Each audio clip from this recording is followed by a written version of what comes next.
আল্লাহর নবীর সাহাবা একরামদের মধ্যে একদল সাহাবা একরাম ছিলেন, এদের কোনো ব্যবসা বাণিজ্য ছিল না, এদের কোনো চাকরি ছিল না, এদের কোনো কৃষিকাজও ছিল না। এরা সবসময় আমার দয়াল নবীর দরবারে থাকতেন দিন শিকার জন্যে।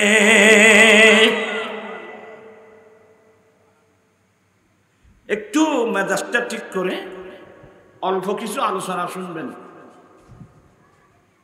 আমার আল্লাহ কোরআনে বলেন, লিল ফুকরা ইল্লাযীনা উহসিরু ফি সাবিলিল্লাহ। আল্লাহ কোরআনে বলছে ওরা ফুকরা, ওরা গরিব কাঙ্গাল। ফুকরা মানে অর্থের গরিব আর কি,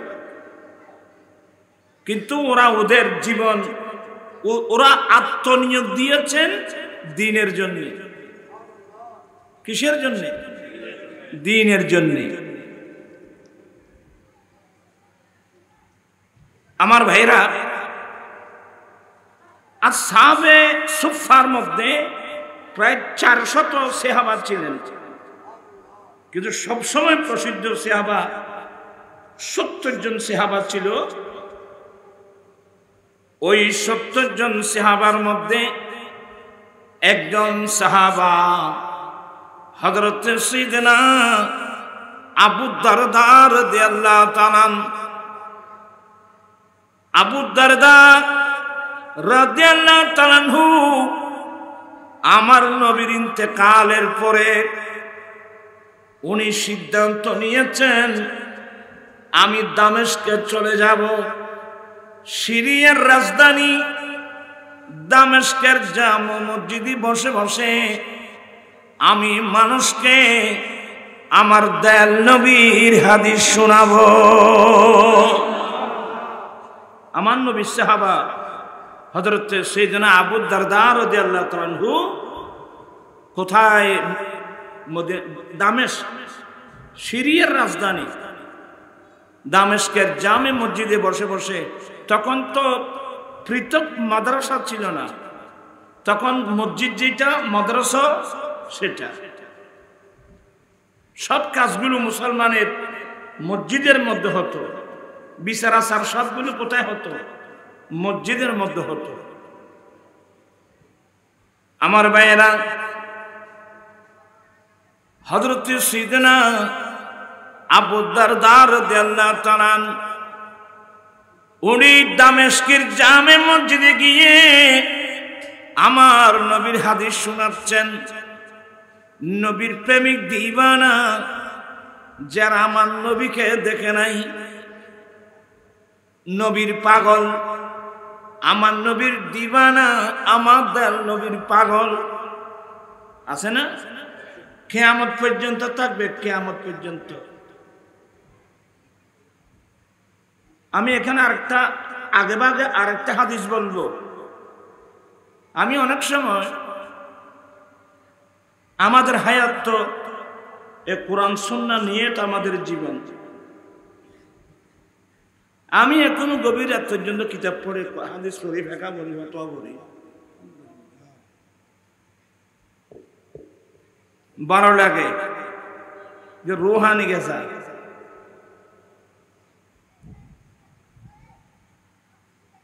কি বলতে চাচ্ছিলাম? হযরত সাইয়েদনা আবু দারদা রাদিয়াল্লাহু তাআলা উনি হাদিস শোনাতেন দয়াল নবী থেকে।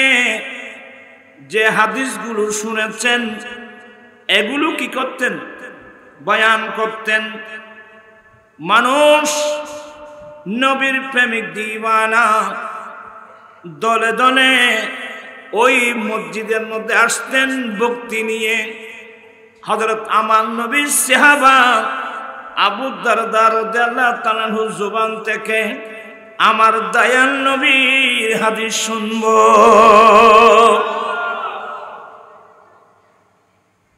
নবী মানে যিনি মুসলমানের ইমানদার, মুসলমানের জানের জান, প্রাণের প্রাণ, মানুষ আপনজনের কথা শোনার জন্যে কত দূর দূর যায়। আর আমরা যারা মুমিন মুসলমান, আমাদের আপনজনকে সবচেয়ে বড় আপনজন নবী মুহাম্মদুর রাসূলুল্লাহ সাল্লাল্লাহু আলাইহি ওয়াসাল্লাম। আমাদের ছেলেরা আসান হবে ফটো গিয়ে গেলে ইতে বাক্কাই যাইছে না, পয়সা নাই। হ্যাঁ,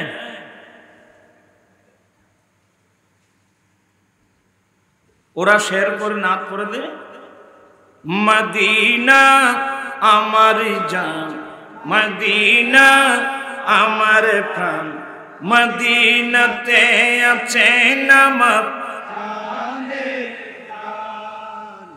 মদিনায় যিনি আছেন উনি আমাদের জানের জান, উনি আমাদের প্রাণের প্রাণ। এগুলো আমরা খুশি মনে শুনি, কিন্তু নবীকে জানের জান আমরা যে মানি, আমরা কয়জন আছি? নবীকে যদি আমরা জানের জান মানতাম, আমরা কোনোদিন নবীর সুন্নতের বাইরে একটা কদম আমরা দিতে পারতাম না। নবীর সুন্নত কোথায়, নবীর আদর্শ কোথায়, আমরা তো এগুলো বুঝি না।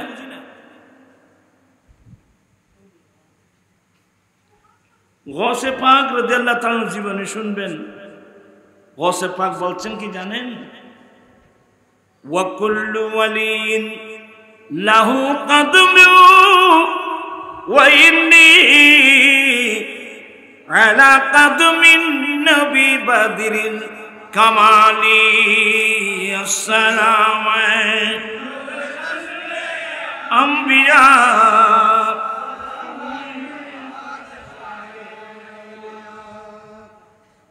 আমি আব্দুল কাদের, আমার নবী যেখানে কদম রাখছেন আমি ওখানে কদম রাখছি।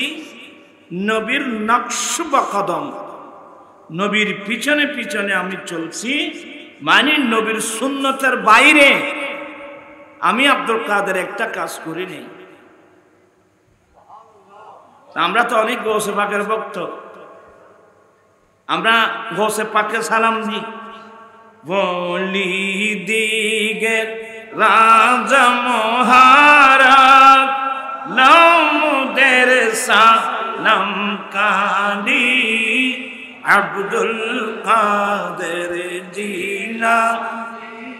সবাই মহব্বত নিয়ে বলি রাজা মহারাজ নামদের সালাম কালি আব্দুল কাদের জিলানী।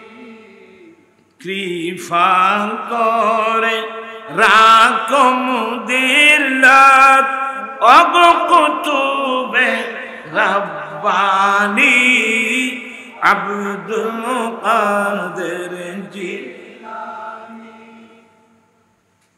সারা পৃথিবীর সুন্নি মুসলমান, কোন মুসলমান? সুন্নি মুসলমান যারা, এখন না কিয়ামত পর্যন্ত মানুষ গৌসে পাকের আলোচনা তস্করা করবে। আমার আলা হযরতের মতো ব্যক্তি, উনি আল্লাহর কাছে সবসময় দোয়া করতেন,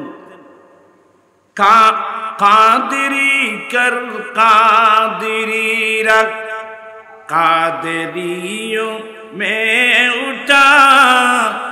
আল্লাহ তুমি আমি ইমাম মুহাম্মদ রাজাকে কাদেরি বানিয়ে দাও, কাদেরি তরিকার বানিয়ে দাও। অর্থাৎ গৌসে পাকের তরিকা কাদেরিয়া তরিকা বানিয়ে দাও। কাদেরি তরিকার মধ্যে রাখিও, কাদেরিদের সঙ্গে রাখিও, কিয়ামতের মাঠেও কাদেরিদের সঙ্গে আমার হাসর করিও।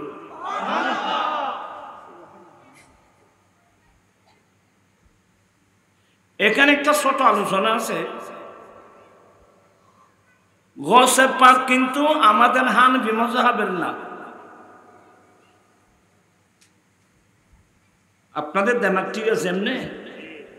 গৌসে পাক হলেন হাম্বলি মাযহাবের মানুষ। কোন মাযহাবে? হযরত ইমাম আহমদ ইবনে হাম্বল রাহমাতুল্লাহ আলাইহি যে তরিকার ইমাম, যে মাযহাবের ইমাম, গৌসে পাক হাম্বলি মাযহাবের মানুষ। কোন মাযহাবের? শেখ মুহাক্কিক দেহলভী, শেখ আব্দুল হক মুহাদ্দিস দেহলভী রাহমাতুল্লাহ আলাইহি, উনি লিখতেছেন, আমি মাযহাবের যত মাযহাব আছে, আমাদের হানফি মাযহাব ছাড়া শাফি মাযহাব, মালিকি মাযহাব, হাম্বলি মাযহাব, শেখ মুহাক্কিক দেহলভী বলছেন যে আমাদের মাযহাবের ইমাম তো আবু হানিফা রাহমাতুল্লাহ আলাইহি, কিন্তু আমি তো কাদেরিয়া তরিকার মানুষ। আব্দুল হক মুহাদ্দিস দেহলভী রাহমাতুল্লাহ আলাইহি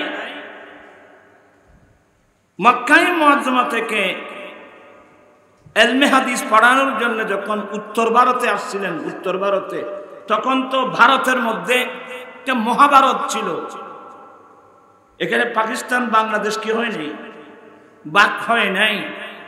উত্তর ভারতে সর্বপ্রথম এক সময় যখন নবীর হাদিসের আলম চলে গেল, শেখ মুহাক্কিক দেহলভী রাহমাতুল্লাহ আলাইহি সর্বপ্রথম রাসূল পাক সাল্লাল্লাহু আলাইহি হাদিসের দরস দিয়েছেন।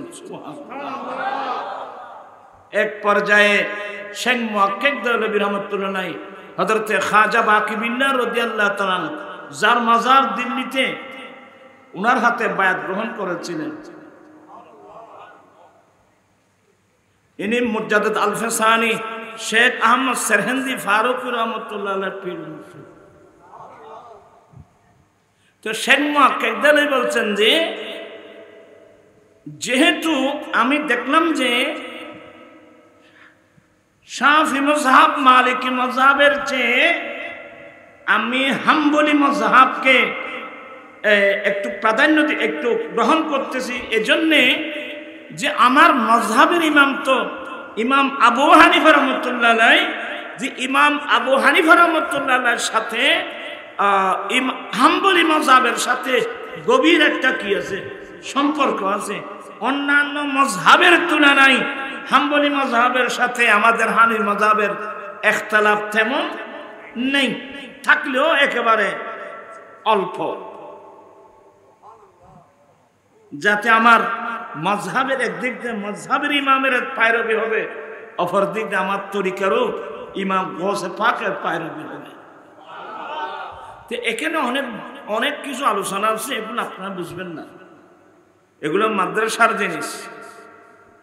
তো আল্লাহর বড় শুকর, আল্লাহ আমাদেরকে একদিক দিয়ে ইমামুল আম্বিয়ার উম্মত বানিয়েছেন, অপর দিক দিয়ে আমাদেরকে হানফি মাযহাবের অনুসারী বানিয়েছেন, অপর দিক দিয়ে কাদেরিয়া তরিকার অনুসারী বানিয়েছেন। আল্লাহ আমাদেরকে এটার উপর যেন আমরা মৃত্যুর আগ পর্যন্ত যেন কি থাকি, অটল থাকি। আল্লাহ আমরা সবাইকে সে তৌফিক দান করুন, আমিন বলুন। সালাতু ইয়া রাসূলুল্লাহ আলাইকুম।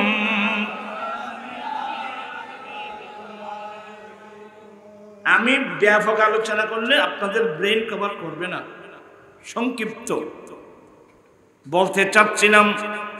হযরত সাইয়েদনা আবু দারদা রাদিয়াল্লাহু তাআলা আনহু দামেস্কের জামে মসজিদে বসে বসে আমার দয়াল নবীর হাদিস পড়াতেন।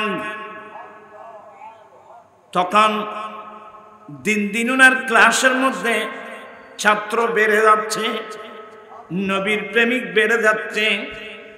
হতে হতে তখন তো বর্তমানের নিয়ে উন্নত মানের কোনো প্রযুক্তি ছিল না, ইন্টারনেট ছিল না। এখন তো আমি এখানে ওয়াজ করছি, ইন্টারনেটের মাধ্যমে সারা বিশ্বে চলে যাচ্ছে। তখন কি আর সে ব্যবস্থা ছিল? আমার ভাইয়েরা, আমার নবীর সাহাবা দামেস্কের জামে মসজিদে বসে বসে আমার দয়াল নবীর হাদিস শরীফ পড়াচ্ছেন। ধীরে ধীরে ধীরে ধীরে এই সংবাদটা মদিনাতুল মুনাওয়ারা পর্যন্ত পৌঁছে গিয়েছিল। সুবহানাল্লাহ। তো একজন মদিনাবাসী জানতে পারলেন আমার নবীর একজন প্রিয় সাহাবা হযরত সাইয়েদনা আবু দারদা দামেস্কের সিরিয়ার রাজধানী দামেস্কের জামে মসজিদে কি পড়াচ্ছেন? দামেস্কের জামে মসজিদ বুঝেন? যে মসজিদের মধ্যে ইমাম মাহদী আলাইহিস সালাম নামাজ পড়াবেন, যে মসজিদের মধ্যে ঈসা আলাইহিস সালাম আসমান থেকে জমিনে আসবেন। অত্যন্ত গুরুত্বপূর্ণ একটা জায়গা আমার ভাইয়েরা। তো একজন মদিনাবাসী সিদ্ধান্ত নিলেন, বিশ্বস্ত সূত্রে জানতে পারলাম আমার দয়াল নবীর একজন সাহাবা হযরত সাইয়েদনা আবু দারদা রাদিয়াল্লাহু তাআলা আনহু দামেস্কের জামে মসজিদে নবীর হাদিস পড়াচ্ছেন, আমি আমার দয়াল নবীর হাদিস শুনতে যাব। হায় হায় হায়, এই প্রেমটা কোথায় চলে গেল মুসলমান অন্তর থেকে? আমি আমার দয়াল নবীর একটি হাদিস শোনার জন্য আমি শুধু মদিনাতুল মুনাওয়ারা থেকে, আরে বাবা তখন কি কার মাইক্রো ছিল, ট্রেন ছিল? তখন কোনো ট্রেন ছিল না, প্লেন ছিল না, কার মাইক্রো, উন্নত মানের কোনো যানবাহন ছিল না, বড় কোনো হাইওয়ে রোড ছিল না। হ্যাঁ, কিন্তু একটা জিনিস ছিল, বুকভরা নবীর প্রেমার ভালোবাসা, যেটা আমাদের মূল সম্পদ। উনি রওনা হয়ে গেলেন মদিনাতুল মুনাওয়ারা থেকে, রওনা হয়ে গেলেন দামেস্কের জামে মসজিদে। কোথায়? মদিনাতুল মুনাওয়ারা। আর কোথায়? সিরিয়া বাবা, হাজার হাজার মাইল দূরে। আমার আশ্চর্য লাগে যখন হাদিসগুলো পড়ি, ওদের অন্তর মধ্যে কেমন নবীর প্রেম ছিল। যখন আবার এদিকে হাদিস পড়ি, আমার নবীর মুজাহিদিন মদিনাতুল মুনাওয়ারা থেকে ইউরোপ কান্ট্রিতে গিয়ে, রোম শহরে গিয়ে, ইউরোপ কান্ট্রিতে গিয়ে জিহাদ করে কালমার পতাকা উড্ডীন করেছেন। আরো আশ্চর্য লাগে। হ্যাঁ,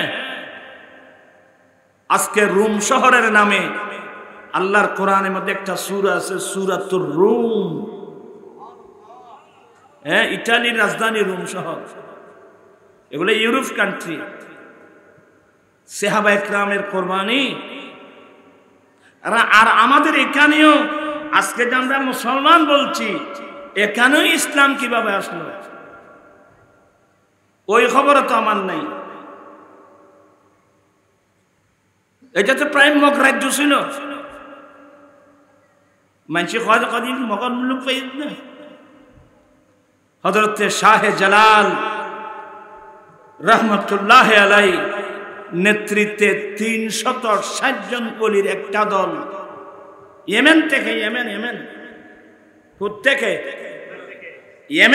ইয়েমেন বুঝেন? যে ইয়েমেনের জন্য আমার নবী দোয়া করেছিলেন। আজকে ইয়েমেনের গরিব এ হুতিরা আমেরিকার মতো শক্তিকে কি করে দিয়েছে।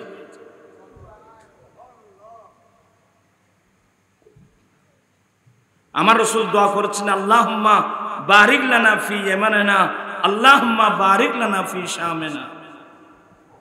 আল্লাহ তুমি দুটো রাষ্ট্র, আল্লাহ তুমি আমাদের ইয়েমেনের মধ্যে বরকত নাযিল করো, আল্লাহ তুমি আমাদের সিরিয়ার মধ্যে বরকত নাযিল করো। তো ওখানে নজদের কিছু মানুষ ছিল। নজদ চিনেন? নজদ মানে রিয়াদ। রিয়াদের নাম রিয়াদ না, রিয়াদের ঐতিহাসিক নাম হলো নজদ। ওই নজদের মানুষ ছিল। ক্বালু ওয়াফি নাজদানা ইয়া রাসূলুল্লাহ, নবীগো আমাদের নজদের জন্য দোয়া করুন না। আমার নবী ৩ বার দোয়া করছেন, ইয়েমেনের জন্য, সিরিয়ার জন্য, কিন্তু নজদের জন্য তো কি বলছেন লাস্টে? হুনাকা জালাজিল ওয়াল ফিতনু ওয়া ইয়াতলু করানুশ শয়তান। সেখান থেকে আমার উম্মতের মধ্যে ফিতনা ফাসাদ সৃষ্টি হবে, শয়তানের শিং বের হবে, ফিতনা ফাসাদ সৃষ্টি হয়ে যাবে ওখান থেকে। আল্লাহ হেফাজত করুক। আমি তো নবীর হাদিসগুলো পড়তেছি, আপনারা এখন ভালো করে বসছেন, তাহলে আমি একটু সামনের দিকে যাব, খুব তাড়াহুড়া করে যাব আর কি, সময় কম। বলতে চাচ্ছিলাম আমি দ্রুত বেগে যাব, কিন্তু আল্লাহর নবীর সাহাবা হযরত আবু দারদা যখন হাদিস পড়াচ্ছেন, এই সংবাদ শুনে একজন মদিনাবাসী রওনা হয়ে গেলেন মদিনাতুল মুনাওয়ারা থেকে দামেস্কের জামে মসজিদে। ঠিকই গিয়ে দেখছেন যে উনি যা শুনছেন সেটাই বাস্তব। আমার নবীর সাহাবা হযরত সাইয়েদনা আবু দারদা রাদিয়াল্লাহু তাআলা আমার নবীর হাদিস শরীফ পড়াচ্ছেন। কি পড়াচ্ছেন? একটু জোরে বলবেন না, কি পড়াচ্ছেন?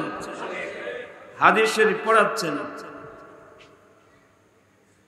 এখানে একটা কথা বলি, আপনারা যারা স্কুল কলেজের ছাত্র, তোমরা খুব সতর্ক থাকবা। এখন তো মোবাইল, ফেসবুক, এখন প্রায় ফেসবুকের মৌলবী। এখন বাতিল ফিরকার মধ্যে এখন একটা দল বের হয়েছে, এদের নাম আলে কোরআন। ওদের নাম কি? আলে কোরআন নাম রাখছে। এরা কিন্তু হাদিস মানে না। ওরা কি মানে না? এদের নাম কি? আহলে কোরআন। এরা কিন্তু হাদিস মানে না। আমি বলবো, হাদিস না মানলে কোরআনে পাকের উপর আমল করা যাবে না। কি বললাম? হাদিস না মানলে কোরআনের উপর আমল করা মানে কোরআনে পাকের আমল করলেও আমল শুদ্ধ হবে না। বড় হুজুর জিনিসটা বুঝতেছি না। হ্যাঁ, আমি বুঝাইলে বুঝবেন। সূরা তাওবার মধ্যে পাবেন,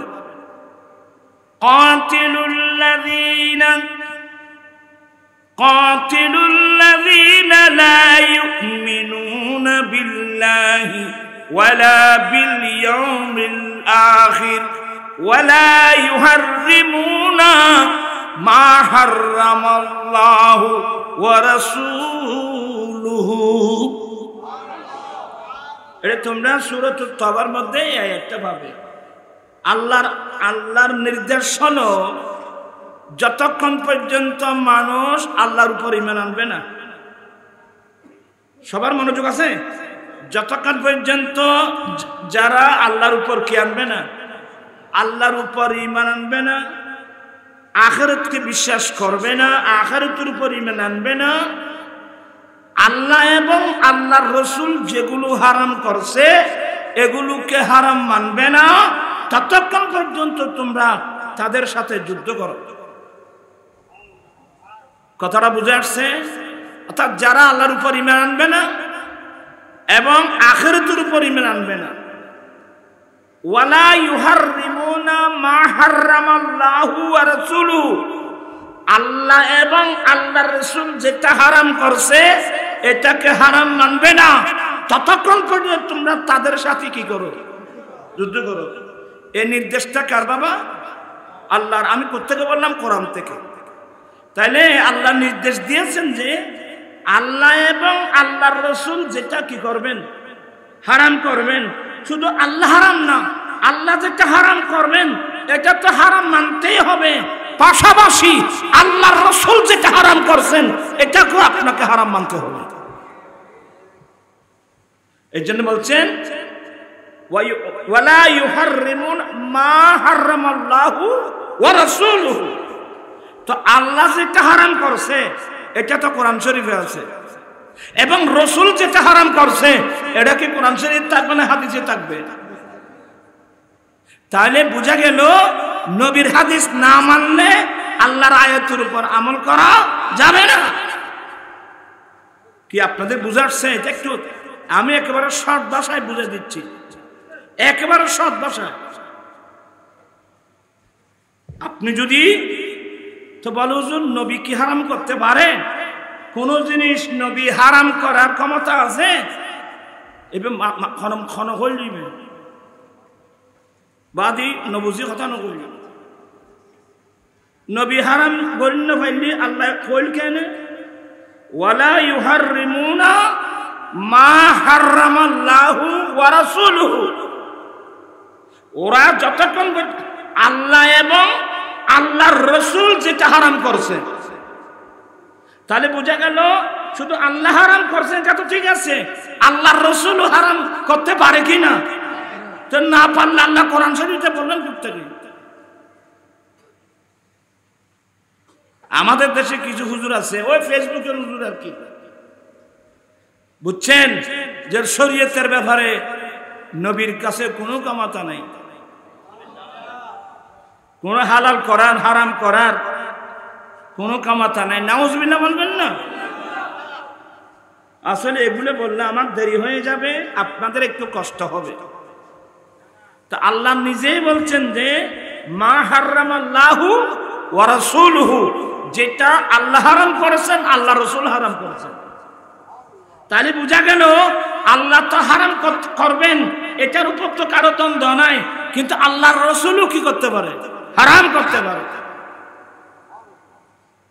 এই ক্ষমতা আল্লাহ নবীকে কি? আচ্ছা এবার বললে আপনারা কষ্ট হবে।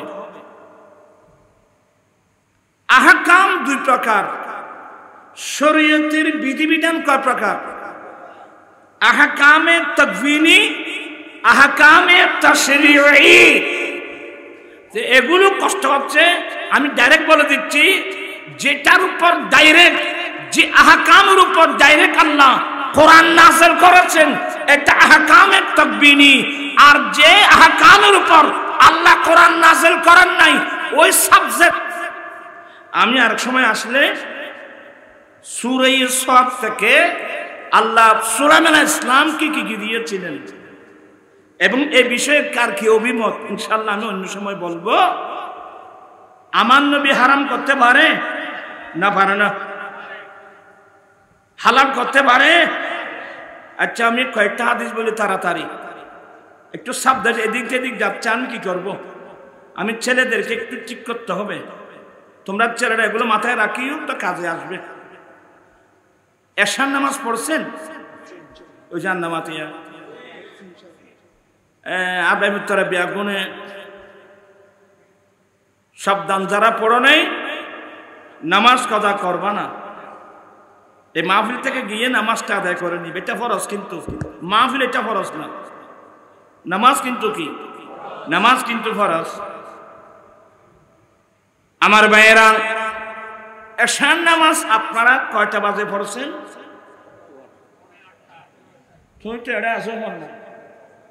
মাশাআল্লাহ, এখানে কয়টা পড়ছেন? 8টা। কোন জায়গায় 8টা, কোন জায়গায় 7:30, কোন জায়গায় 7:45।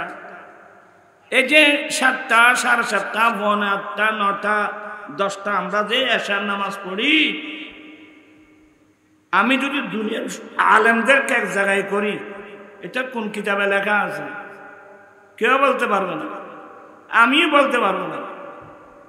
এটা আমার দয়াল নবীর অবদান। বলুন বলুন বলুন, এটা আমার দয়াল নবীর। এই আকীদার মসলাগুলো আজকাল মৌলবীরাও বুঝে না। আল্লাহর নবী বলেন, পড়তে পারবেন? ক্বালা রাসূলুল্লাহি সাল্লাল্লাহু আলাইহি ওয়াসাল্লামা লাউলা আন আশক্কা আলা উম্মতি লা আমারতুহুম আই ইউআখিরুল ইশাআ ইলা সুলুসিল লাইলি আও ইলা নিসফিহি। একেবারে বুখারী মুসলিমের হাদিস। আমার নবী বলেন, আমার উম্মতের উপর যদি কষ্ট না হতো, আমার উম্মতের যদি কষ্ট না হতো, আমি এশা নামাজটা রাতের তৃতীয়াংশে অথবা অর্ধেক রাতের মধ্যে পড়া আমি ওয়াজিব করে দিতাম। এগুলো আপনাদের একটু কষ্ট হলেও একটু কষ্ট করে শুনুন। আমার নবী বলেন আমার উম্মতের যদি কষ্ট না হতো, কারণ দয়াল নবী উম্মতের কষ্ট কোনোদিন বরদাস্ত করতে পারে না।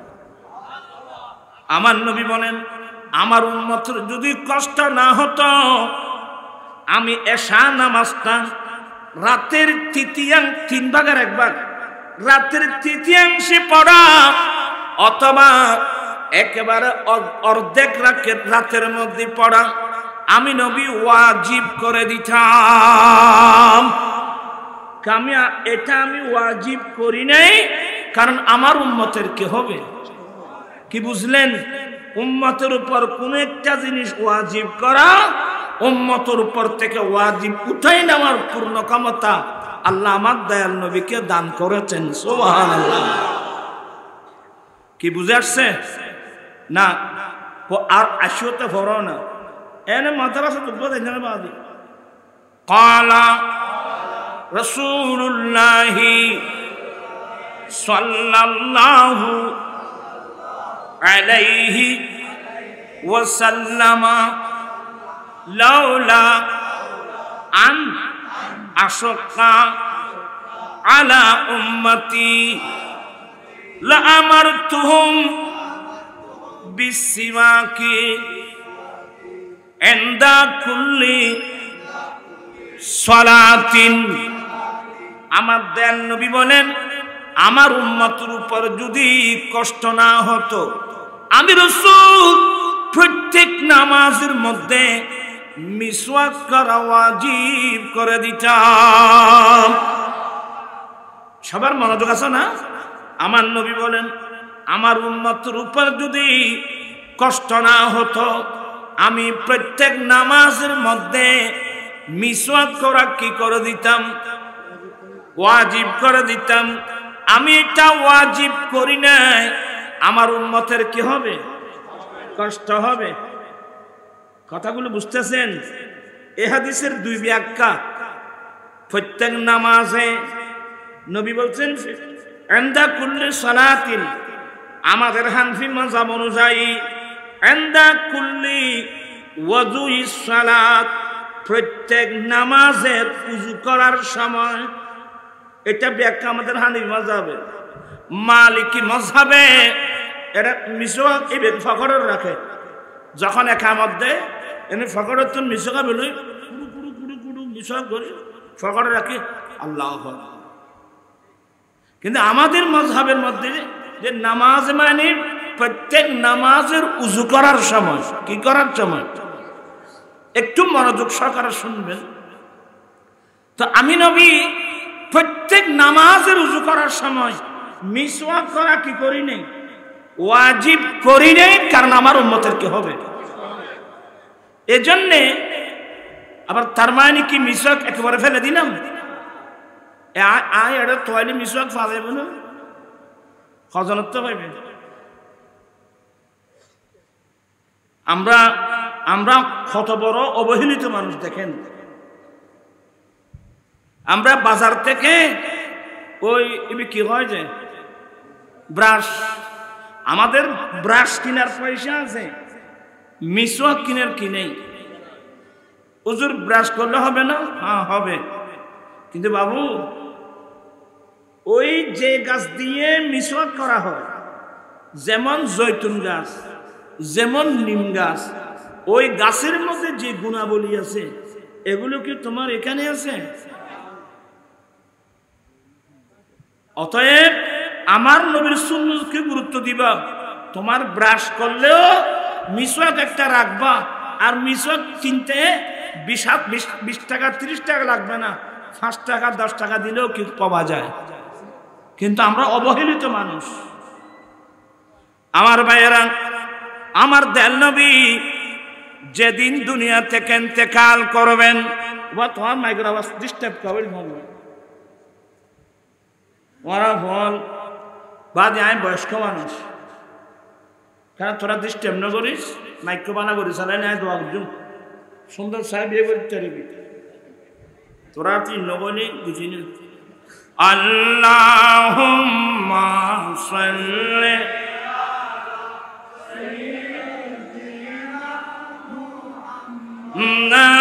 নাবিয়িনা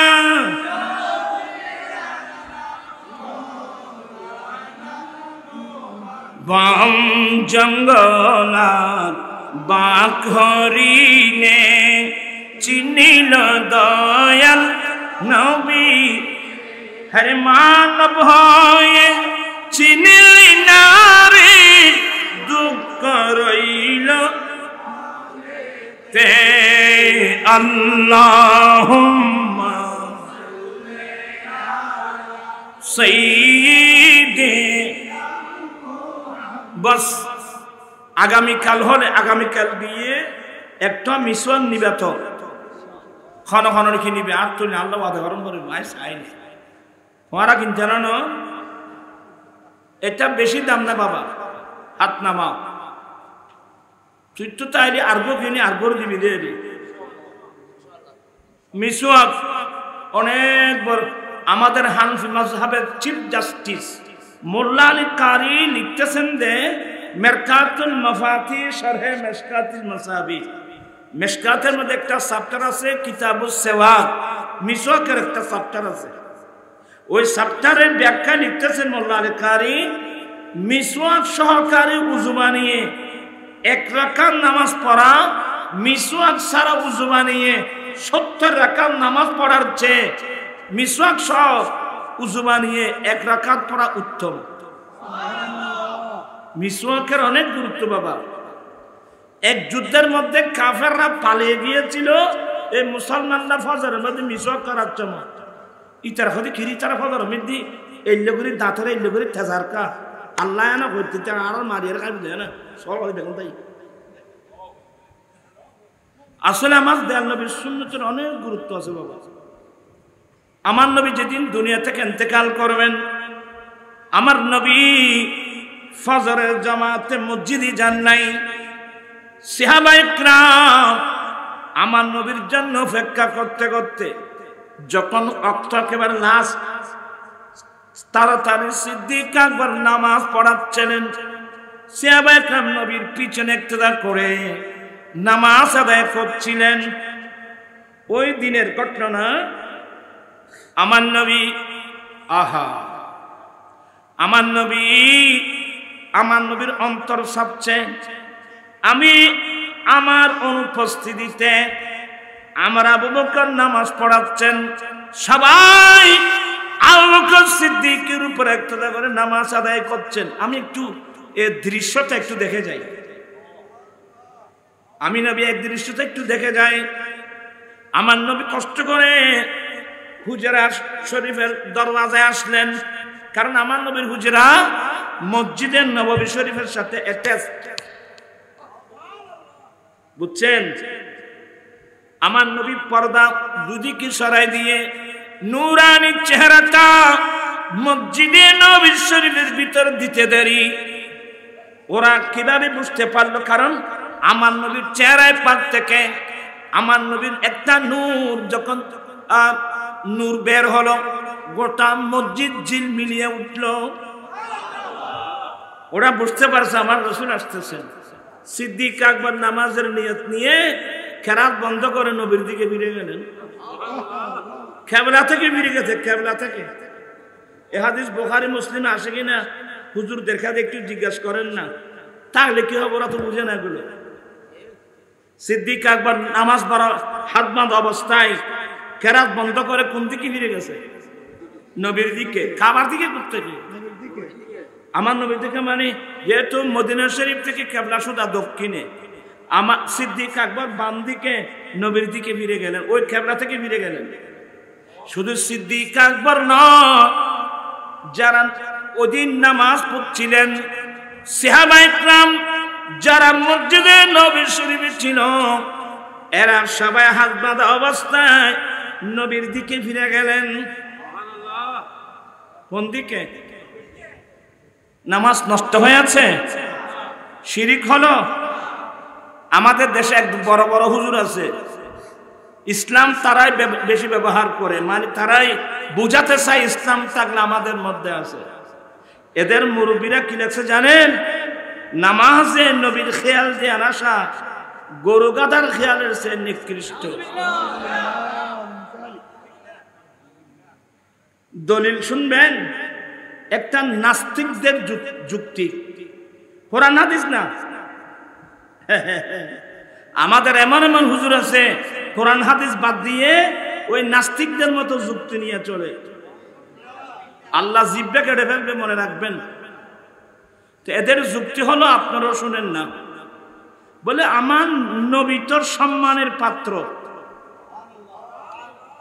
আগে একখানা শুনো না ভাবি, নবীর সম্মানের পাত্র, নবীর সম্মান প্রত্যেক মুসলমানের অন্তরে গেঁথে গেছে। তো এটা তো সত্য। তো নবীর খেয়াল আসলে সম্মানের সাথে আসবে, যুক্তি দেখুনি। নবীর খেয়াল আসলে কিসের সাথে আসবে? সম্মানের সাথে। গরু গাধার সম্মানের পাত্র না। গরু গাধার খেয়াল আসলে সম্মানের সাথে আসবে না। যেহেতু নামাজ আল্লাহর জন্য পড়তেছি, এখানে যদি অন্য কারো সম্মান করা হয় এটা শিরক হবে না? কেমন যুক্তি দেখছেন বাবু?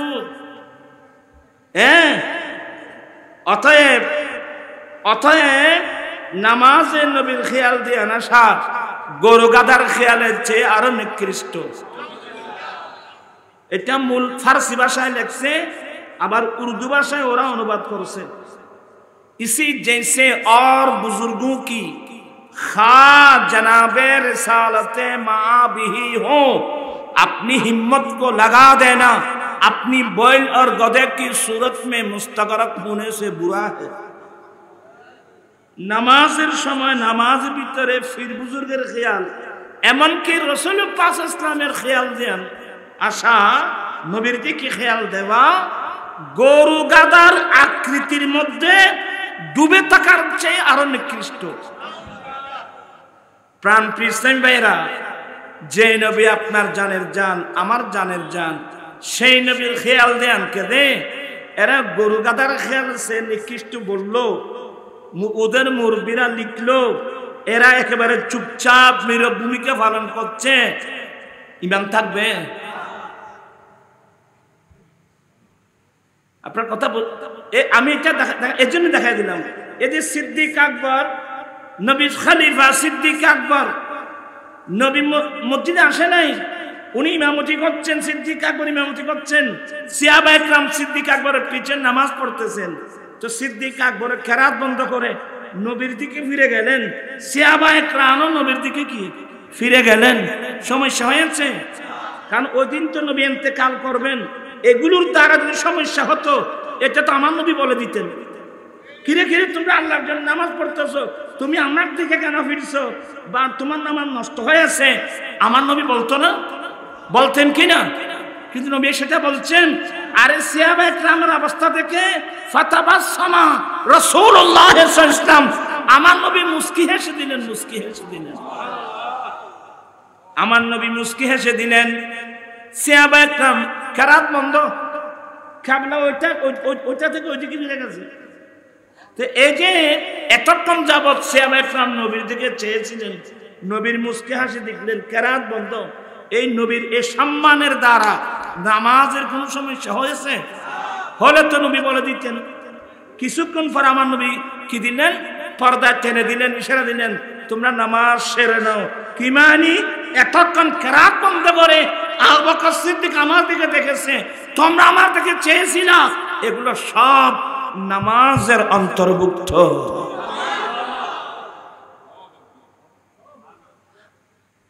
এতগুলো হাদিস থাকতে আমি আরো পড়তে গেলে অনেক দেরি হয়ে যাবে।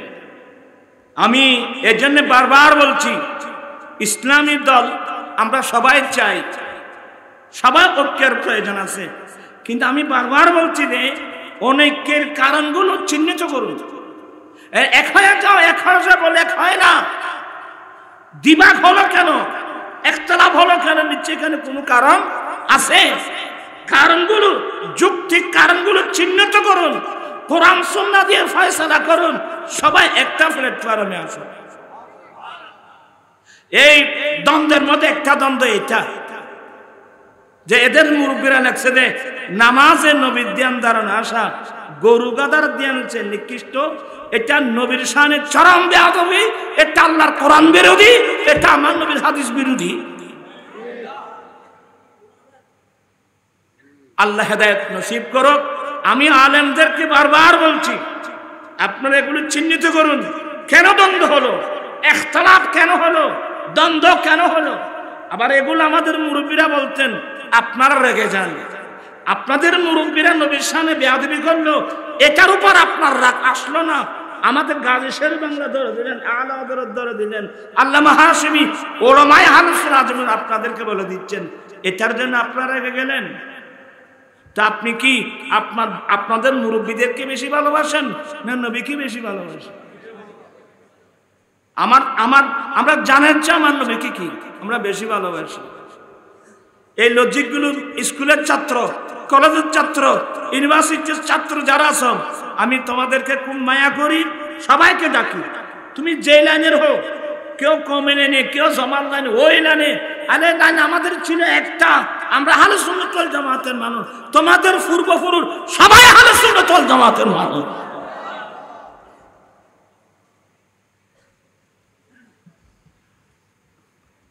তারপরে আমি আল্লাহর ওয়াস্তে বলবো, আমরা এক হবার দরকার আছে কি না?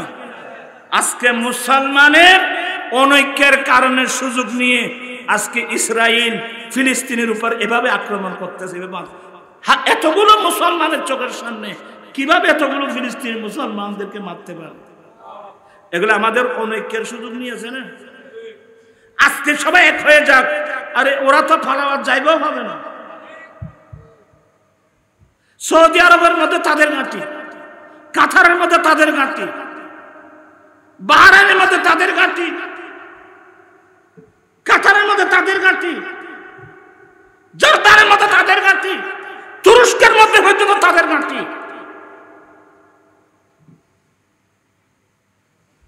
এবার আর আছে ডেঙ্গে ভাষা বুঝো না, থোর বাফর গদা লই থুরে লড়াই। আজকে সবাই আমেরিকার ঘাঁটিগুলো বন্ধ করে দিক, আমরা সবাই একমত, আমাদের ফিলিস্তিনের উপর আক্রমণ করতে পারবে না, একদিনই ফিলিস্তিনের যুদ্ধ বন্ধ হয়ে যাবে।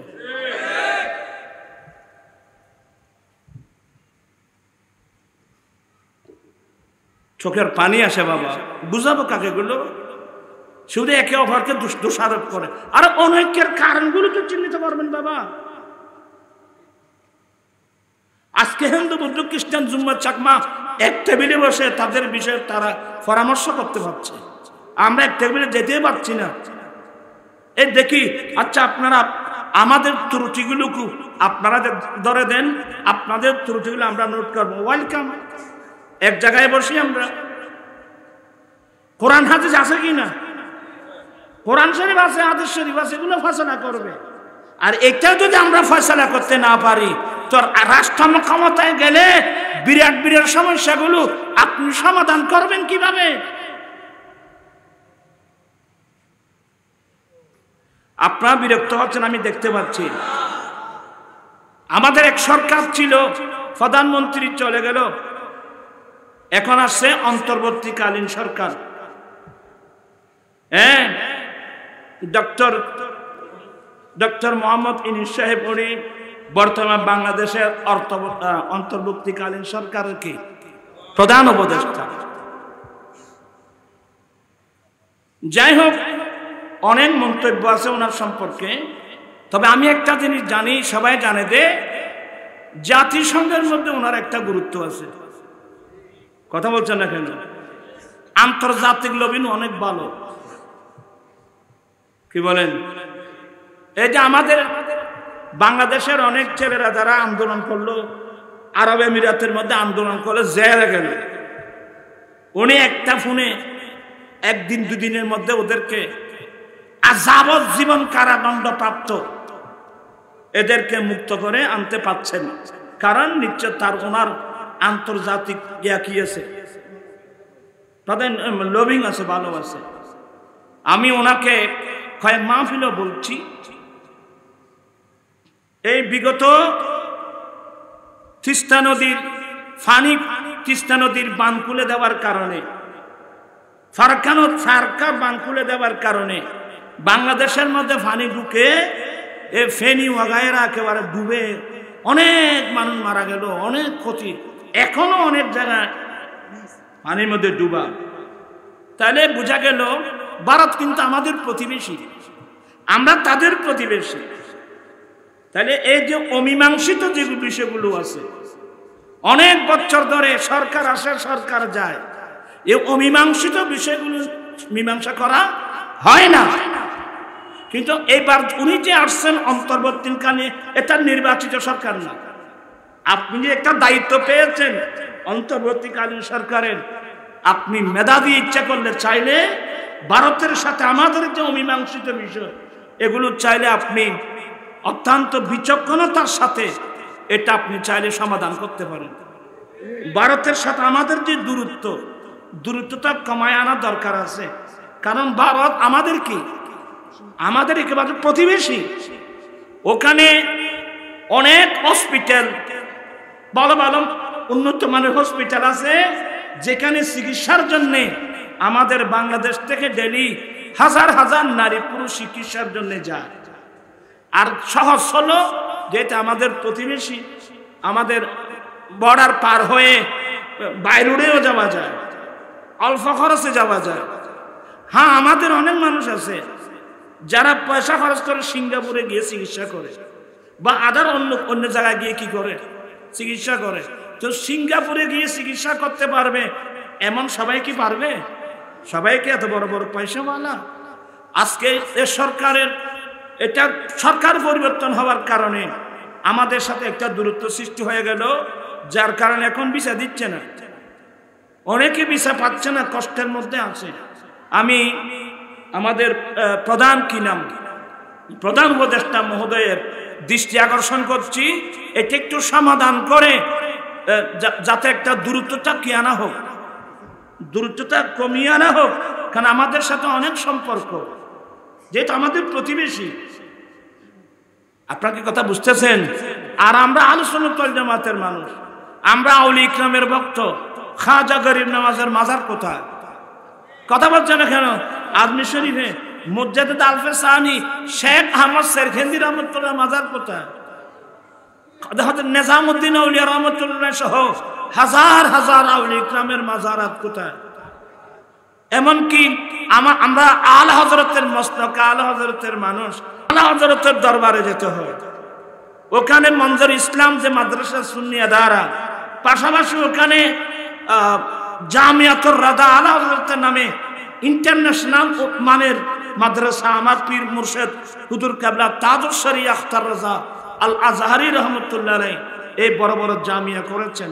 এবং মোবারকপুর আশুফিয়া সহ ভারতের জমিনে হাজার হাজার আহলে সুন্নাত ওয়াল জামাতের বড় বড় এদারা মাদ্রাসা।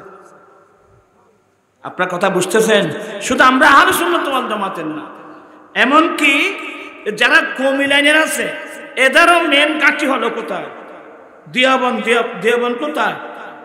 ভারত, সাহারনপুর। তো এভাবে বলতে গেলে অনেক কারণ আছে, আমি এতগুলো কারণে যেতে চাই না। আমি আবার রাজনৈতিক কোনো বক্তব্য, আমি তার রাজনীতি এখন যাই না, কারণ আজ রাজনীতি আছে কই? এখানে রাজনীতি আছে কই? আছে দুর্নীতি। দুর্নীতির নাম রাজনীতি নয় বাবা, রাজনীতির নাম দুর্নীতি নয়। এই জন্য আমি এগুলো বাদ দিয়ে এখন আমাদের হায়াত, এখন তসবিহ তাহলিল পরে পরে কোনো মতে কবরস্থানে চলে যাওয়া। আপনি কথাগুলো বুঝতে পারছেন? এই রাজনীতি আছে কই? প্রতিহিংসার রাজনীতি আমাদের দেশে। এরশাদ আমলে, সরি আবার আমি বলছি, এরশাদ আমলে ওই যে টোকাই ছেলে, টোকাই গরিব, যাদের কোনো গাইডিয়ান নাই, টোকাই ছেলে, এদেরকে কিছু কমসে কম জ্ঞানের আলো দেওয়ার জন্য এরশাদ আমলে কিছু ওই স্কুল কলেজ ছিল, কিছু স্কুল, এটার কি নাম, পথকল স্কুল দিয়েছিল। আমরা সবাই তাকে স্বৈরাচার বলে আন্দোলন করে, সেও তাড়াতাড়ি নিচে দিয়ে চলে গেল। হ্যাঁ, কিন্তু দুঃখ লাগলো কি জানেন? অনেক দুঃখ আছে আমার, বলতেছি না আর কি। দক্ষিণ রাষ্ট্রে কিছু কতগুলি স্কুল করলো, অসহায় মানুষ ছেলেরা লেখাপড়া ওখানে করতেছে। তা আপনারা ও সরকার যাওয়ার সাথে সাথে আপনারা যে সরকার আসছেন এই স্কুলগুলো বন্ধ করলেন কেন? এটা তোমাদের কি দোষ করলো? বন্ধ তো করেছেন, ওই স্কুলের ছেলেরা কোথায় গিয়েছে খবর আছে। এগুলোদেরকে বিভিন্ন এনজিও সংস্থারা তারা তারা এর মধ্যে নিয়ে আজকে ওদেরকে ট্রেনিং দিচ্ছে, ওদেরকে খ্রিস্টান বানাবার ট্রেনিং দিচ্ছে ওদেরকে। আমাদের দেশে প্রতিহিংসার রাজনীতি বাবা।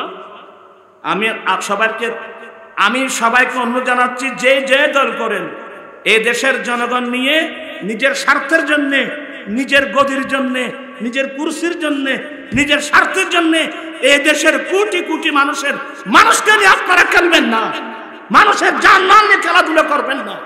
ইত্তাকুল্লাহ, আল্লাহকে ভয় করো, আল্লাহকে ভয় করো, আল্লাহকে ভয় করো। আজকে খাসা বাজারের কি অবস্থা? এগুলো বললে কথা তো এসেই যাবে। আমাকে কয়েকজন ফোন কর, হুজুর আপনি একটু মাহফিলে বলেন না, তোর আর এই বুড়া খাড়ে আর তোরা জেলও দিতে তোরা উদ্দেশ্য হয়ে যায় না, এ তেরাই হয়ে তারপর দিন পুলিশ আর দুর্গ। আপনার কথা বুঝতে পারছেন আমি কি বলছি? আমাদের দেশের এই রাজনীতি এটা প্রতিহিংসার রাজনীতি। এগুলো আল্লাহ আল্লাহ রসুলের রাজনীতি না। আল্লাহর রসুলের রাজনীতি হলে যদি ইবাদত হতো। আমার জীবন মরণ সাজাবো মাদানী রঙে, আমার জীবন মাদানী সেই রঙে রঙিন হলে আল্লাহ রসুল থাকবি আমার সঙ্গে। আমার জীবন মরণ সালাতু ইয়া রাসূলুল্লাহ।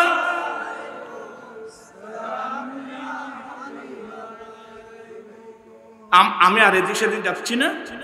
আমার নবী ওই হুজরা শরীফের পর্দা টেনে দিয়ে হুজরা শরীফে চলে গেলেন।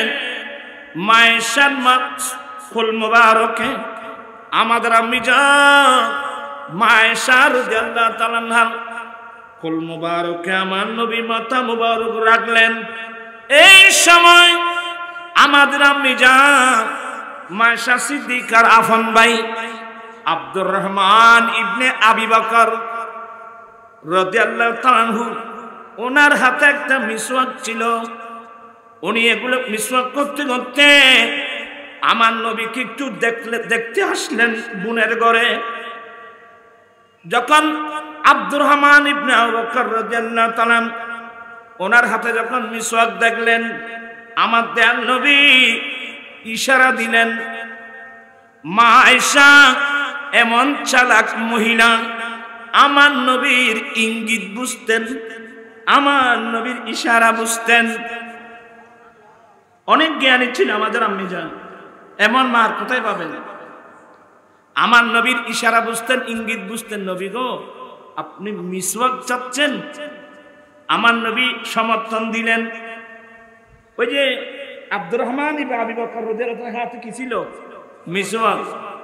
আমার নবী ইশারা দিলেন, মা আয়েশা নবীর ইশারা বুঝে নিলেন। মিসওয়াক চাচ্ছেন? হ্যাঁ। মা আয়েশা একটা মিসওয়াক নিলেন। মিসওয়াক নিয়ে মিসওয়াকের দাঁতগুলো নরম করার জন্যে মা আয়েশা সাবালেন। মা আয়েশা সাবালেন। এটার জন্য মা আয়েশা অনেক ফখর করতেন, এহসান অনেক শুকরিয়া আদায় করতেন। আমি সেই মহিলা যে মেয়ের তুতু মুবারক তুতুর সাথে আমার নবীর তুতু মুবারকের সাথে মিলছে। মা আয়েশা সিদ্দিকা ছাবিয়ে দিল। আমার নবী ডান হাত মুবারকে মিসওয়াক নিয়ে, তোমরা সবাই মিসওয়াকের গুরুত্ব বুঝেন। আমার নবী শুয়ে ওই ডান হাত মুবারক দিয়ে আস্তে আস্তে মিসওয়াক করছেন। তার মানে আমি তো এক্ষুনি আমার রবের কাছে চলে যাব, আমি আল্লাহর কাছে যাব, যিনি রফিক আলা, আমি আল্লাহর কাছে যাব, যাওয়ার আগে একটু মিসওয়াক করে নি। আমার নবী ডান হাত মুবারক দিয়ে আস্তে আস্তে আস্তে আস্তে মিসওয়াক করতে করতে আমার দিকে তাকান। আমার নবীর হাত মুবারক এভাবে মিসওয়াক সহ আস্তে আস্তে আস্তে আস্তে এভাবে আমার নবীর হাত মুবারক মাটির মধ্যে পড়লেন। এদিকে শব্দ বের হলো, ফির রফিকুল আলা, সবচেয়ে যিনি বড় বন্ধু, যার উপরে কোনো বন্ধু নেই। কি মানে আমি আল্লাহর কাছে গেলাম।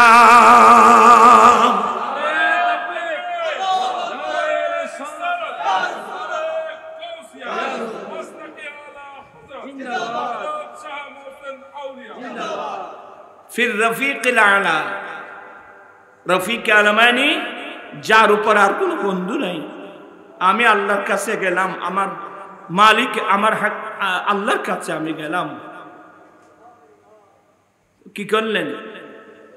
যাওয়ার আগে কি করলেন বাবা? মিসওয়াক করলেন। আমি এই কথা প্রাসঙ্গিক আসছেন, আমার নবী বলেন প্রত্যেক নামাজের সময় মিসওয়াক করা যদি আমার উম্মতের উপর কষ্ট না হতো, আমি প্রত্যেক নামাজের সময় মিসওয়াক করা কি করে দিতাম? ওয়াজিব করে দিতাম। এখন ওয়াজিব না, তো ওয়াজিব নয় বলে আমি কি মিসওয়াক ফেলে দেব? এটা সুন্নত, সুন্নত মুস্তাহাব। এই জন্যে হঠাৎ অনেক সময় মনে করেন আমি বাজারে গেলাম, উজু বানাচ্ছিলাম, কিন্তু পকেটে কি নেই? মিসওয়াক নাই। তখন আপনি আঙ্গুল দিয়ে, এটার না মিসওয়াক, কুদুরি কিতাব, এরা তো আলে হাদিস একদল আছে, এরা ফেকা মানে না। কি বললাম? এরা ফেকা মানে না।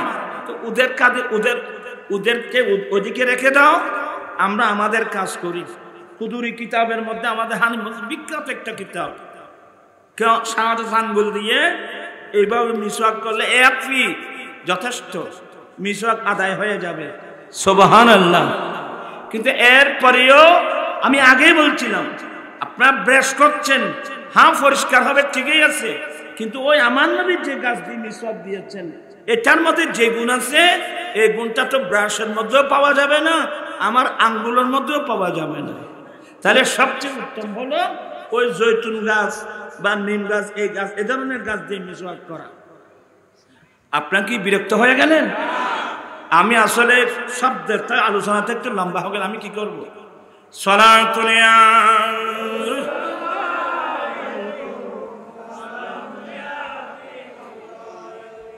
একটু বিরক্ত হলেও আমি আরো কিছু বলি। আমার দয়াল নবী, আল্লাহু আকবার, আমার দয়াল নবী মক্কা বিজয়ের দিন ৮ম হিজরিতে আল্লাহর গোরখানায় কাবার সামনে দাঁড়িয়ে কি বলছিলেন? ইন্নাল্লাহা হাররামা মাক্কাতা ইয়ামা খালাকাস সামাওয়াতি ওয়াল আরদ। রব্বুল আলামিন যেদিন থেকে ৭ আসমান ৭ জমিন বানিয়েছেন, ওই দিন থেকে আল্লাহ মক্কাকে হারাম বানিয়েছেন। মক্কাকে হারাম বানিয়েছেন। বিদায় মক্কার জমিনে যুদ্ধ করা হারাম। খুব মনোযোগ, মক্কার জমিনে যুদ্ধ করা হারাম, গাছ কাটা হারাম, শিকার করা হারাম। আমার দয়াল নবী মক্কার আহকাম বর্ণনা দিচ্ছেন। দয়াল নবী আমার নবীর পাশে ছিলেন আমার নবীর চাচা আব্বাস রাদিয়াল্লাহু তাআলা। ফাকাল আল আব্বাস ইল্লাল আযখির। নবী যখন যুদ্ধ করা হারাম, গাছ কাটা হারাম, শিকার করা হারাম, নবী যখন এভাবে বলছেন, তো নবীর চাচা বলছেন, নবী গো, ইল্লাল আযখির, আযখির নামক গাছটা হারাম থেকে একটু বাদ দেওয়া হোক।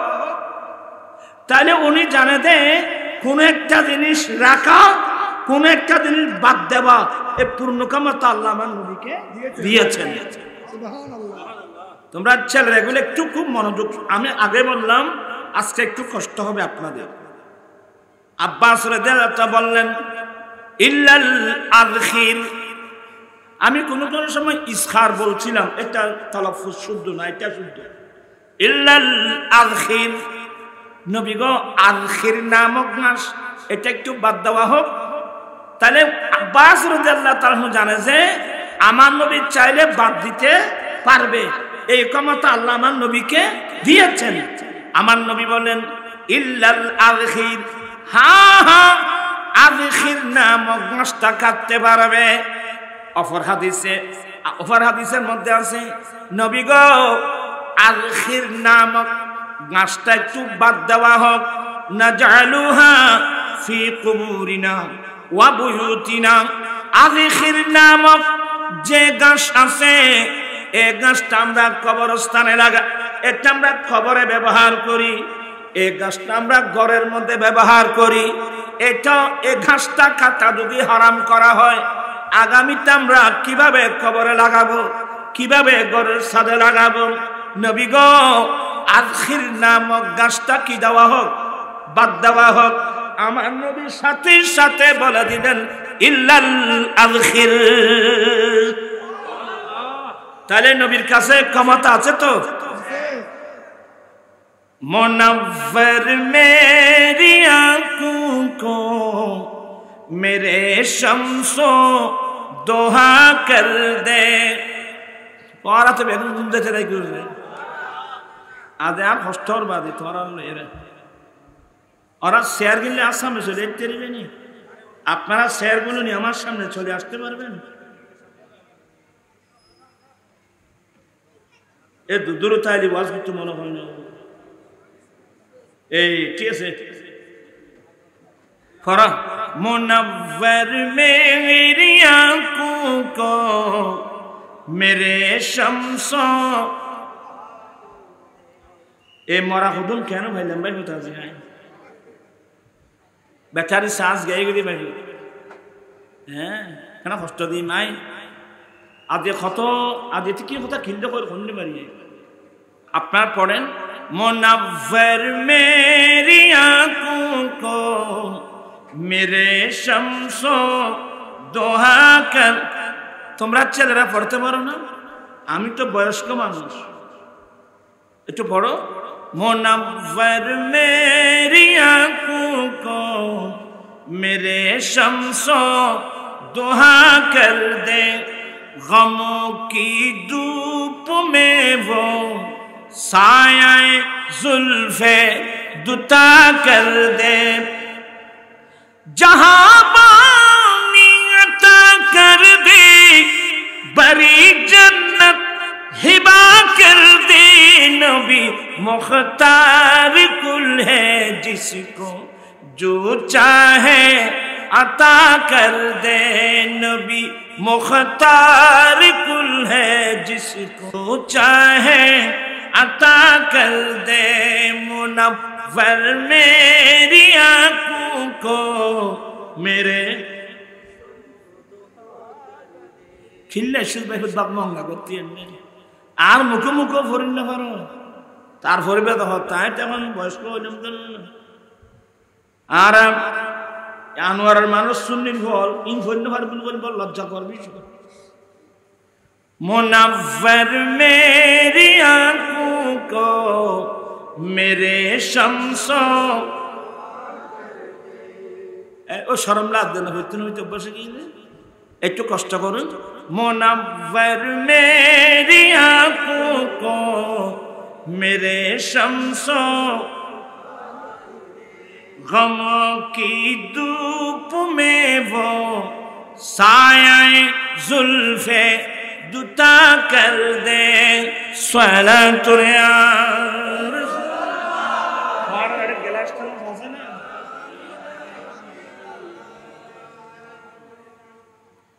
ওই একটা বোতল ওজন দিয়ে নি গ্লাস নেওয়ান এখন বেকুন হারা বেকুন বোতল দিনি বোতলে গড় গড় গ্লাসের মধ্যে নিয়ে পানি খাবেন। বোতল থেকে এটা বোতল বানিয়েছেন রাখার জন্য, খাওয়ার জন্য বানিয়েছেন গ্লাস। হোস করে চলবেন কোন জিনিস কোন কাজে বানিয়েছেন। টুপি বানিয়েছেন কোথায় যাওয়ার জন্য, জুতা বানিয়েছেন তো তুমি জুতা মাথা দেওয়ার সুযোগ যার নাম জলম,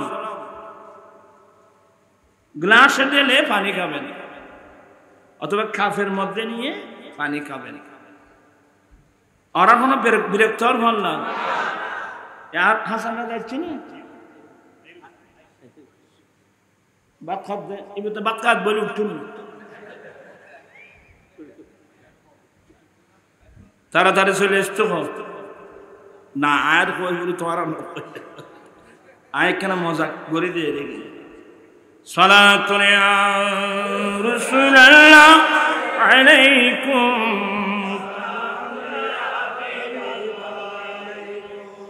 বাজে হন বিরক্ত না না আতে পয়েন্টি গরম করতে পার ওরার কষ্ট বুঝুন। এই ইয়ং জেনারেশন যারা অনেক ছেলেরা অনেক ভালো ভালো ফ্যামিলি, ভালো ভালো শিক্ষিত মানুষ, ইংরেজি শিক্ষিত মানুষ অ্যাক্সিডেন্ট করে ফেলছে। আল্লাহ সবাইকে হেফাজত করুন, আমিন। আমি কি বলতে চেয়েছিলাম, আল্লাহর নবী বলেন ইল্লাল আযখির। দেখেন তাহলে নবীর কাছে যদি কোনো একটা জিনিস বাদ দেওয়ার ক্ষমতা যদি না থাকতো, এই জিনিসটাকে আমার নবী বাদ দিতে পারতেন? সুবহানাল্লাহ বলবেন না? আরো শুনুন, আল্লাহর নবী বলেন ইন্না ইব্রাহিমা হাররামা মাক্কাতা। আমার যোদ্ধা ইব্রাহিম আলাইহিস সালাম মক্কাকে হারাম বানিয়েছেন। ওয়া আনা উহাররিমুল মদিনা। আমি নবী মদিনাতুল মুনাওয়ারাকে হারাম বানাচ্ছি। উচ্চস্বরে বলুন সুবহানাল্লাহ। তো অনেক ছেলেরা বলবে হুজুর এই হাদিসের সাথে তো দ্বন্দ্ব লাগলো। আগে বললেন যে আল্লাহ যেদিন থেকে 7 আসমান 7 জমিন বানিয়েছেন সেদিন থেকে আল্লাহ মক্কাকে হারাম বানিয়েছেন, আর এখন হাদিসের মধ্যে বলছেন যে ইব্রাহিম আলাইহিস সালাম মক্কাকে হারাম বানিয়েছেন। আসলে দেখতে দ্বন্দ্ব, মূলত আল্লাহ হারাম বানিয়েছেন আল্লাহ, কিন্তু এটা নবীর জুবানের মাধ্যমে আল্লাহ যে মক্কাকে হারাম বানিয়েছেন এটা ইব্রাহিম আলাইহিস সালাম করছেন। আপনার কথা বুঝতেছেন? আমার নবী বলেন ওয়ানা উহাররিমুল মদিনা। আমি নবী মদিনাতুল মুনাওয়ারাকে হারাম বানাচ্ছি। তাহলে নবীর কাছে যদি ক্ষমতা না থাকতো আমার নবী মদিনাকে হারাম বানালেন কিভাবে? এবার আমি কিন্তু অনেক কঠিন আলোচনায় আছি। আমাদের হানফি মাযহাবের মধ্যে উজুর ফরজ কয়টা? 4টা। শাফি মাযহাবের মধ্যে 5টা। ওই 4টা ফরজ।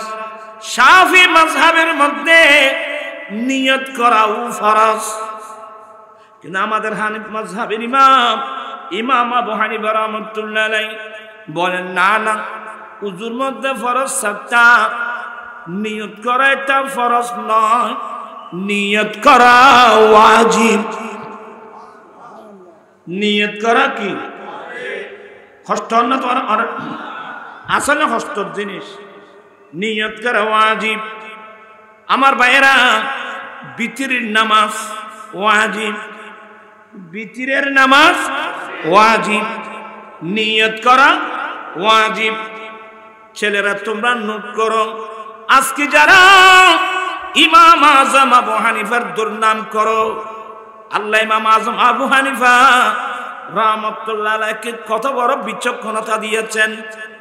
কারণ আমার ভাইয়েরা, আল্লামা আব্দুল ওয়াহাব শারানি রাহমাতুল্লাহ আলাইহি তার বিখ্যাত কিতাব মিজানুল শরিয়াতিল কুবরা, এই কিতাবে উজুর চ্যাপ্টারে কি বলছেন? কানা ইমাম আবু হানিফা রাদিয়াল্লাহু তাআলা মিনাল আইম্মাতে আদবান মান নবী মাআল্লাহ আযজা ওয়া জাল্লা। অর্থাৎ ইমাম আব্দুল ওয়াহাব শারানি বলেন, ইমাম আবু হানিফা রাহমাতুল্লাহ আলাইহি অন্যান্য ইমামদের তুলনায়, অন্যান্য ইমাম মানে ইমাম মালিক রাহমাতুল্লাহ আলাইহি, ইমাম শাফি রাহমাতুল্লাহ আলাইহি, ইমাম আহমদ ইবনে হাম্বল রাহমাতুল্লাহ আলাইহি এই ইমামদের তুলনায় ইমাম আবু হানিফা রাহমাতুল্লাহ আলাইহির অন্তরে আল্লাহর প্রতি আদব বেশি, আল্লাহর প্রতি দেখেন। এই জন্যে শাফিঈ, মালিকি, হাম্বলি এই মাযহাব মোতাবেক যেটা ফরজ যেটা ওয়াজিব এটাও তাদের মধ্যে ফরজ। কি মানে শাফিঈ, মালিকি, হাম্বলি এই তিন মাযহাব ওয়াজিব নামক জিনিস ব্যবহার করেন নাই, সবগুলোকে ফরজ বলছেন। কিন্তু ইমাম আবু হানিফা বলেন না না, আল্লাহ যেটা ফরজ করেছেন, আমার নবী যেটা ফরজ করেছেন, আল্লাহর ফরজ নবীর ফরজের মধ্যে কি আছে? পার্থক্য আছে। এই জন্য ইমাম আজম আবু হানিফা রাহমাতুল্লাহ আলাইহি যেহেতু নিয়ত করা ওই উজুর যে আয়াত আছে ফাগসিলু উজুহাকুম ওয়া আইদিয়াকুম ইলাল মারাফিক, চেহারা ধৌত করা, কোনি পর্যন্ত হাত ধৌত করা, মাথা মুছে করা, পা ধৌত করা। তাহলে আল্লাহর কোরআন দ্বারা ফরজ কয়টা? উজুর চারটা। নিয়ত এখানে নাই, নিয়ত করাটা তো নবীর হাদিস দ্বারা সাবেত। অতএব নবীর হাদিস দ্বারা যেটা সাবেত এটা আল্লাহর কোরআনের সাথে মিলাতে পারবে না। এই জন্য আল্লাহর ফরজ নবীর ফরজের পার্থক্য করার জন্য আল্লাহর গুরু ফরজ, আমার নবীর গুরু ওয়াজিব। ফালাম ইয়াজালিন নিয়া ফারাদান ওয়াল বিতরু ওয়াজিবান। অতঃপর ইমাম আজম আবু হানিফা নিয়তকে ফরজ বলে নাই, বিতরির নামাজকে ফরজ বলে নাই। কেন? লিআন্নাহুমা সাবাতা বিসুন্নাহ। নিয়ত করা এবং বিতরির নামাজ এটা তো নবীর হাদিস দ্বারা প্রমাণিত। তো আল্লাহর কালাম এবং নবীর কালামের মধ্যে পার্থক্য করার জন্য ইমাম আজম এই পার্থক্যটা করেছেন। সুবহানাল্লাহ। এই আলোচনা এগুলো আপনাদের জন্য কঠিন, এগুলো তো অনেক মৌলবীরাও বুঝে না। আজকে অনেক দুষ্টু ছেলেরা ওই দুষ্টু মৌলবীদের কথা শুনে শুনে ইমাম আজম আবু হানিফাকে কি দিচ্ছে? গালি দিচ্ছে। আরে কোথায় ইমাম আজম আবু হানিফা? কোথায় ওনার বিচক্ষণতা? কোথায় ওনার জ্ঞান? কোথায় ওনার বুদ্ধি? কোথায় ওনার বুদ্ধির তীক্ষ্ণতার যুদ্ধ? আর কোথায় তোমরা? ইমাম শাফির মতো ব্যক্তি বলছেন, মান আরাদা আন ইয়াতাবাহহারা ফিল ফিকহি ফালিয়ানজুর ইলা কুতুবি আবি হানিফা। যে ব্যক্তি কোরআন সুন্নাহর শরীয়ত তরিকতের বিধিবিধানের পারদর্শিতা অর্জন করতে চাও, তোমাদের উচিত ইমাম আবু হানিফার কিতাব পড়া। আর এটার ব্যাখ্যায় শরহে হুমুজি ব্যাখ্যা দিচ্ছেন যে ইমাম আবু হানিফার কিতাব না, তাদের উচিত ফালিয়ানজুর ইলা কুতুবে আসহাবে আবি হানিফা। ওদের উচিত হলো ইমাম আবু হানিফার ছাত্রদের কিতাব পড়া, ছাত্রদের। আল্লাহু আকবার বলবেন না? কষ্ট হচ্ছে না? আর কষ্ট দেব না। আমি বসে আছি শুধু আপনাদেরকে বসানোর জন্য। আজকে ভালো ওয়াজ করবে কে? তখন আর ওয়াজ শুনছে নই।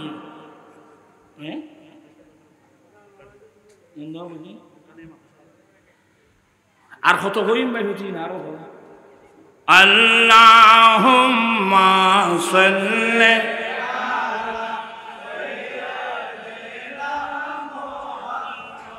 নাবিয়িনা।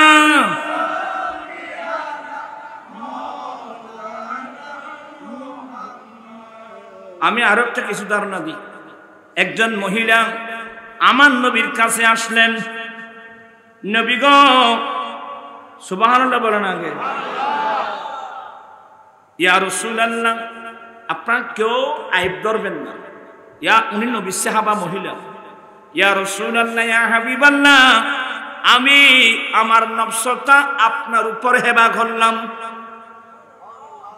অর্থাৎ ওই মহিলা চাচ্ছে আমার নবীকে স্বামী নিতে। নির্বাণ না, এরা জানে যে নবীকে যে আমি স্বামী নিতে পারি আমার মর্যাদা অনেক। কারণ ডাইরেক্ট আল্লাহ কোরআনে বলছেন ইয়া নিসাআন নবী লাস্তুন্না কাআহাদিম মিনান নিসা। এ আমার নবীর স্ত্রীরা, সাবধান, তোমরা দুনিয়ার অন্য কোন মহিলাদের মতো মহিলা নও। এ আমার নবীর স্ত্রীরা, তোমরা দুনিয়ার অন্য কোন মহিলাদের মতো মহিলা নয়। এই মহিলাটা মনে মনে চাচ্ছে আমার নবীকে আমি একটু সামনে নিতে পারি কিনা দেখি। ইয়া রাসূলুল্লাহ, আমি আমার নফসটা আপনার উপর হেবা করলাম, ফারা ফিহা রায়, এ বিষয়ে আপনার অভিমত কি? তা আমার নবীর একটা অভ্যাস, আমার নবী যদি কোনো একটা জিনিস মঞ্জুর না করেন, আমার নবী না পারবো না এগুলো বলেন না। আমার নবীর কত সুন্দর আদর্শ, কেউ যদি কিছু বলে এটা যদি আমার নবীর কাছে মঞ্জুর না হয়, আমার নবী নীরব থাকতেন। আমার নবী আর না করতেন না, আর হাতে লেখা হইতেন। কিন্তু নবীর বড় আদর্শ, আমার নবীর আদর্শটা আমরা কিছু শিখি না। আমার কোন একটা বিষয়ে যদি কেউ যদি কিছু চায়, আমার নবীর কাছে এটা যদি মঞ্জুর না হয়, আমার নবী এখানে হ্যাঁ না কোনো। এই মহিলাটা বলবেন নবী গো, আমি আমার নফসটা আপনার উপর হেবা করলাম, এ বিষয়ে আপনার অভিমত? এইভাবে একবার বললেন, দুইবার বললেন, তিনবার বললেন, আমার নবী নীরব, হ্যাঁ না কিছু বললেন না। তো সাহাবায়ে কেরাম নবীর আদর্শ সম্পর্কে জানতেন। তো তিনবার বলার পরেও যখন নবী হ্যাঁ না কিছু বলছেন না, ওই সাহাবা মনে মনে ভাবতেন যে আসলে নবী করবেন না। তো ওই সাহাবা বললেন নবী গো, আনকিনিহা ইয়া রাসূলুল্লাহ, ইয়া রাসূলুল্লাহ, একে আমাকে বিয়ে করাই দেন না। সুবহানাল্লাহ বলবেন না? আজকাল আর দেশত কইলেন মাইজকে দিকেন বেচরম ফোয়ানা করত, নবী গো আমাকে করাই দেন না। কারণ এই দেখলো যে তিনবার বলার পরেও আমার নবী যখন একেবারে কি, আমার নবী নীরব, তখন সে বুঝতে পারছেন যে আমার নবী আসলে বিয়ে করবেন না। তো উনি বললেন, উনি আসলে গরিব মানুষ, তো সে জানে যে সিস্টেম মোতাবেক আমি বিয়ে করতে পারবো না। কারণ বিয়ে করতে গেলে সামর্থ্য লাগবে। বিয়ে করতে গেলে কি লাগবে? তা বড় তোমার আসলে না থিতে মিকে হইল কেন বড় না। কালা রাসূলুল্লাহ সাল্লাল্লাহু আলাইহি ওয়াসাল্লাম মান ইসতাতা মিনকুম ফালিয়াতাযাওয়াজ ফাইন্নাহু আগাদ্দু লিল বাসারি ওয়া আহসানু লিল ফারাজি।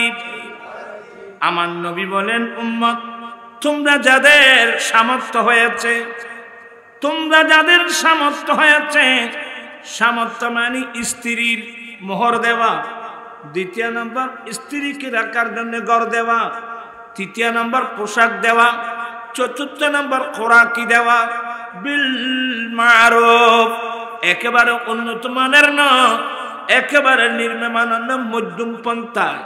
এ সামর্থ্য যার হয়েছে, উম্মত তোমার উচিত তাড়াতাড়ি বিবাহ করে নেওয়া। কেন ইয়া রাসূলুল্লাহ? আমার নবী বলেন, যেহেতু বিবাহ তোমার চোখের দৃষ্টি নিচু করে দেবে, তুমি যখন বিয়ে করবা, তোমার স্ত্রীর সাথে তুমি মিলন করবা, তখন থেকে তোমার দৃষ্টি বেগানা মহিলার দিকে যাবে না। বিবাহ তোমার চোখের দৃষ্টি নিচু করে ফেলবে, লজ্জাস্থান হেফাজত করবে। ওয়ামান লাম ইস্তাতি মিনকুম, তোমরা যাদের বিবাহের সামর্থ্য নাই, মানে মোহর দেওয়া, স্ত্রীকে রাখার জন্য ঘর দেওয়া, পোশাক দেওয়া, খোরাকি দেওয়া, এ সামর্থ্য যার হয় নাই, তুমি একজন যুবক মানুষ, তুমি তোমার যৌবনতাকে কিভাবে কন্ট্রোল করবা, আমার দয়াল নবী বলেন ওয়ামান লাম ইয়াস্তাতি মিনকুম, তোমরা যাদের বিবাহের সামর্থ্য নাই তোমরা আল্লাহর প্রেমে রোজা রাখবা। ফাইন্নাহু লাহু বিজাল, রোজা মানুষের নফসকে দুর্বল করে ফেলবে।